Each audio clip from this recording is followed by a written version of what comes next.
גברים יקרים, גברים אהובים, התרגלתם במהלך החיים לחיות בהרגשה, ומעבר להרגשה, לחיות במציאות שאתם מחזיקים לבד. לבד הכוונה לא שאתם חיים לבד, שכל מה שאתם מחזיקים, כל המציאות שאתם מחזיקים וכל החיים שלכם ושל האנשים שקרובים אליכם, אם יש לכם משפחה, בת זוג, בן זוג, ילדים, מחזיקים לבד, הכוונה שאף אחד באמת לא יודע איך זה מרגיש. גם האנשים הכי קרובים אליכם, גם האישה שלכם, המשפחה, החברים, בהרגשה יש הרגשה של לבדות, יש הרגשה שאני מחזיק הכל לבד, שאף אחד חוץ ממני לא באמת מבין, לא באמת יודע מה עובר עליי. זה עול מאוד גדול. הסטרס, הלחץ,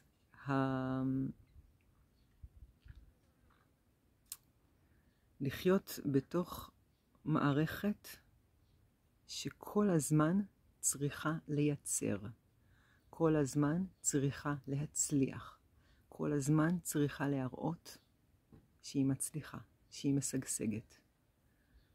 זה לא קל. מה זה לא קל?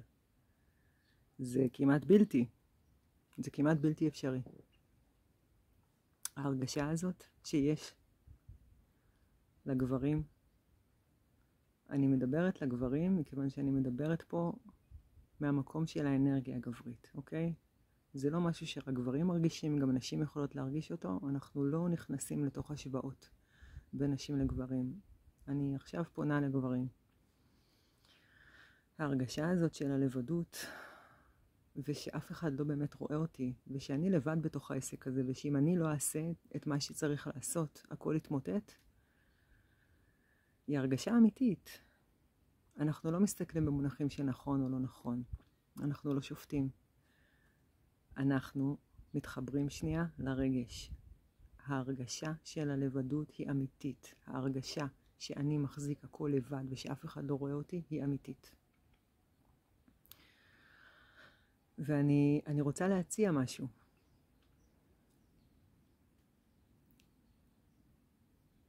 זה יישמע לכם אולי סנסציוני. אני רוצה להציע לכם משהו. אני רוצה להציע לכם שאתם לא לבד.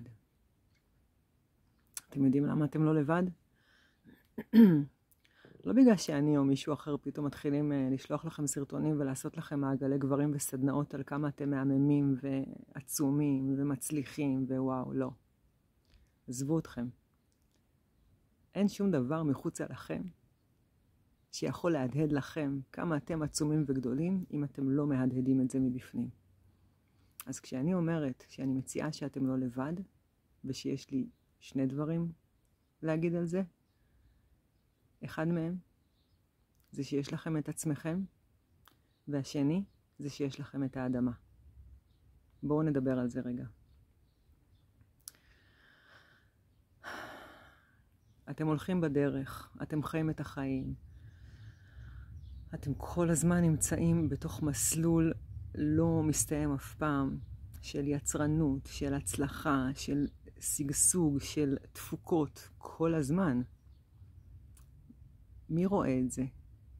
אנחנו מבקשים, מצפים, מחכים, מקווים להכרה מהסביבה.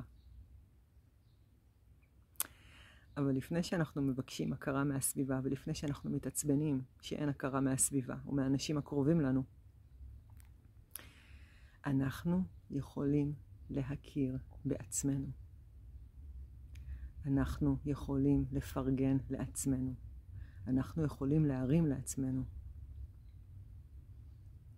סיימתם משימה חשובה בעבודה שלקחה מכם הרבה אנרגיה וישבה לכם על הראש?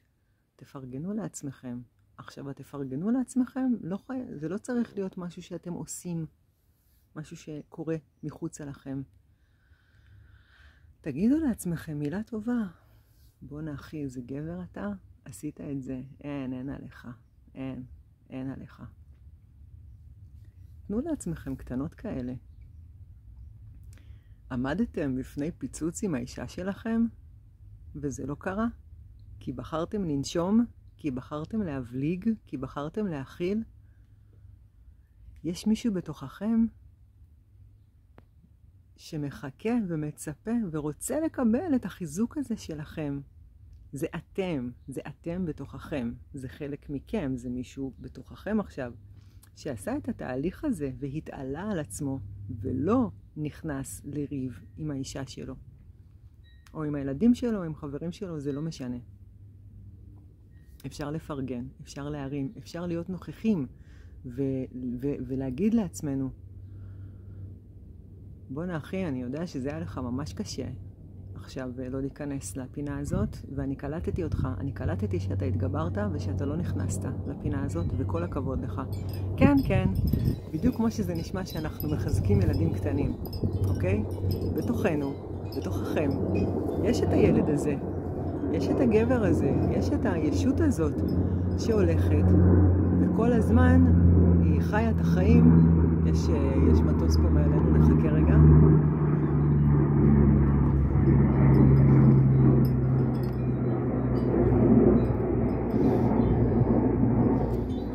כל הזמן חיה את החיים בסוג של לבדות, ובחוסר פרגון, ובחוסר פידבק, וזה לא צריך להיות ככה. אתם לא לבד. יש לכם את עצמכם. יש אתכם שהולכים בדרך, ויש אתכם הבוגרים, נקרא לזה, אוקיי? יש אתכם שחיים את החיים והולכים בדרך, ואוכלים את הכפות שאתם אוכלים, ומתמודדים עם ההתמודדויות שאתם מתמודדים לבד. ויש מישהו בתוככם, יותר שקול, יותר רגוע, יותר מפותח, יותר שקט. הוא יודע. אתם יודעים מה לעשות. ברגע שתתחילו להקשיב לאני הזה שלכם, לחלק הזה שלכם בתוככם, שהוא פחות מופעל, הוא פחות בסטרס, הוא פחות בציפיות. אנחנו יכולים להגיע אליו כשאנחנו מאפשרים לעצמנו קצת זמן לבד עם עצמנו, אוקיי? לצאת לטבע, ללכת להתקלח, לשבת עם חברים, לשחרר, לאוורר.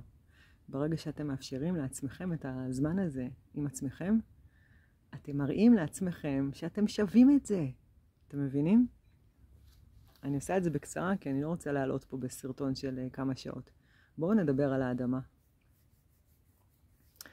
אמרתי שאתם לא לבד, כי יש את האדמה.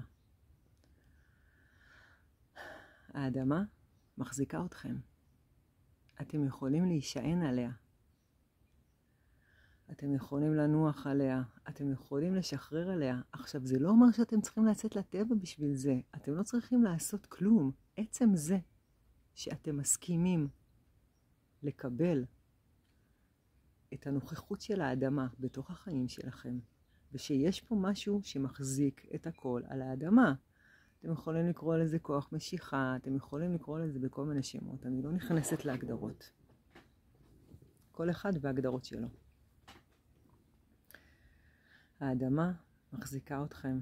האדמה נותנת לכם כוח. אתם יכולים לקבל אנרגיה מהאדמה. אתם יכולים להיות מוזנים מהאדמה. אתם יכולים לקבל כוח ועוצמה להמשך הדרך. אם אתם מרגישים שאין לכם הרבה כוח, אם אתם מרגישים שאתם לבד, אתם יכולים לשחרר שנייה. אם תהיו נוכחים בתוך זה באמת, גם 10 דקות של לשכב במיטה, בשקט עם עצמכם, בלי טלפון, מסדר אתכם. אל תאמינו לי, תבדקו את זה.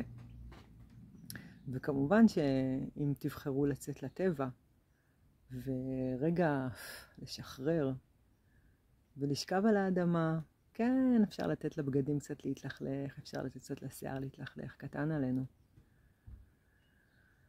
אפשר להרגיש את האדמה מחזיקה אותנו. ואתם יכולים גם להגיד לעצמכם, ולהגיד בקול רם, כשאתם שוכבים על האדמה, אני לא לבד. אני אהוב, אני יקר.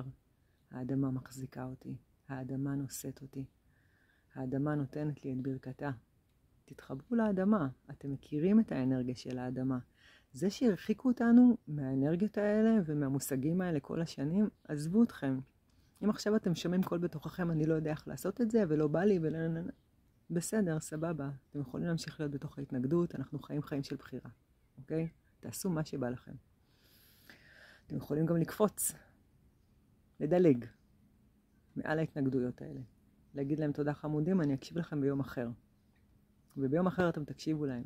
ואפשר גם לעשות סשן על זה, איך אנחנו מקשיבים לקולות הממורמרים בתוכנו. אבל כשאתם בוחרים רגע לעצור ולמלא את עצמכם, תדעו שאתם יכולים לעשות את זה בקלות, דרך האדמה ודרך חיבור לסנטר הפנימי שלכם. ואז מה שקורה, קורה פלא. אתם לא לבד יותר. אתם מבינים? המציאות נראית אותו דבר. שום דבר לא השתנה במציאות. מה השתנה? אתם השתנתם בתוככם. אתם לא מרגישים לבד יותר. ואז פתאום הכתפיים נהיות קלות יותר. הגב פחות כבד. הרגליים רוצות ללכת, רוצות להוציא אנרגיה. רוצות לצאת לטבע, לאדמה. תאפשרו לעצמכם. תנו לעצמכם את המקום הזה שמסתכל על החיים שלו ממקום של מלך, ממקום של אני עושה למען זה שיהיה לי טוב. אני לא מחכה שאף אחד יעשה בשבילי. אני לוקח אחריות מלאה על החיים שלי.